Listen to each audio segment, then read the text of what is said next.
তো আশা করি বোঝা গেছে। সো এবার পরের ম্যাথটাতে আসি। পরের ম্যাথটাতেও সেমভাবে হবে, জাস্ট কার্ভগুলো চেঞ্জ হবে। আমরা একটু দেখি। Just r a is equals to r b. So যা লোড আসবে দুইটা সাপোর্ট সমান ভাগে ভাগ করে নেবে, দুইটা ত্রিভুজ ভাগ 2। ঠিক আছে, এখানেও 5000 কেজি। তো এখানে এসএফডিটা কেমন হবে? এই 5000 এখানে সাপোর্টের রিয়েকশন হবে 5000। সো এখানে আমরা যেমন এখানে কার্ভ, উত্তলাকার কার্ভ, এখানে অবতলাকার কার্ভ হবে, যে সর্বোচ্চ থেকে কমতেছে লোডটা আর এখান থেকে বাড়তেছে। সো এইভাবে এখানে মিলে যাবে আর কি কার্ভ আকারে, আবার এখান থেকে এইভাবে কার্ভ আকারে মিলে যাবে। ঠিক আছে, এই যে 5000 এখানে। সো এসএফডি ইন এখানে কেজিতে ইন এটা। সো এটা পজিটিভ শেয়ার ফোর্স, এটা নেগেটিভ শেয়ার ফোর্স। সুন্দর করে হেচিং করে দিলাম। আর আমরা এখানে সুন্দর করে বলে দেবো যে এটা 2 ডিগ্রি কার্ভ। ঠিক আছে, এটাও 2 ডিগ্রি কার্ভ। এটা হলো আমার এসএফডি।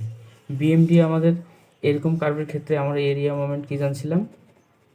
এরকম 1/3 বিএস। ঠিক আছে, 1/3 বি কত?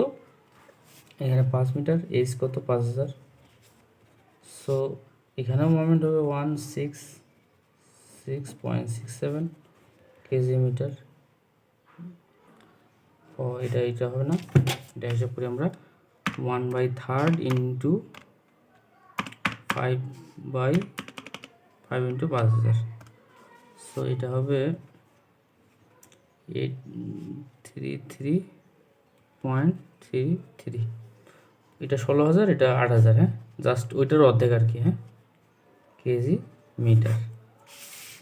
তো মোমেন্ট ডায়াগ্রাম ক্ষেত্রে এটা আমরা জানি যে সাপোর্টের মাঝখানে হবে। সো সেমভাবে এটাও হবে আমাদের, এইভাবে 3 ডিগ্রি কার্ভ হবে এটা। সো এটা পজিটিভ বেন্ডিং মোমেন্ট আমরা পাবো এখানে 8333.33। সো আমরা এটা লিখতে পারি বিএমডি ইন কেজি মিটার। ঠিক আছে, আমরা যদি এইভাবে হিসাব করি, এই যে গত অঙ্কটার মতো এখানে সি বিন্দু কাউন্ট করলে সেমভাবে হবে summation moment at c is equals to, এই যে 5000 এখানে রিয়েকশন পেলাম ইন্টু 5 মাইনাস কত হবে? এটা পজিটিভ দিকে ঘোরাচ্ছে আর এই লটটা নিচের দিকে নামতেছে। সো মাইনাস হবে হাফ ইন্টু ভূমি ইন্টু উচ্চতা 2। এখন এইখান থেকে আবার এখানে বর্গাকার দূরত্ব যাইতে যেতে 2/3 সূক্ষ্মকোণ থেকে এদিকে 2/3 বি, মানে সরি বি।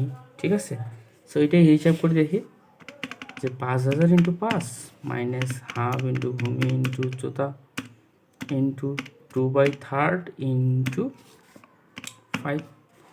এই যে আমরা সেম মোমেন্টই পাবো। হ্যাঁ, যেভাবে আমরা করি না কেন, কেজি মিটার।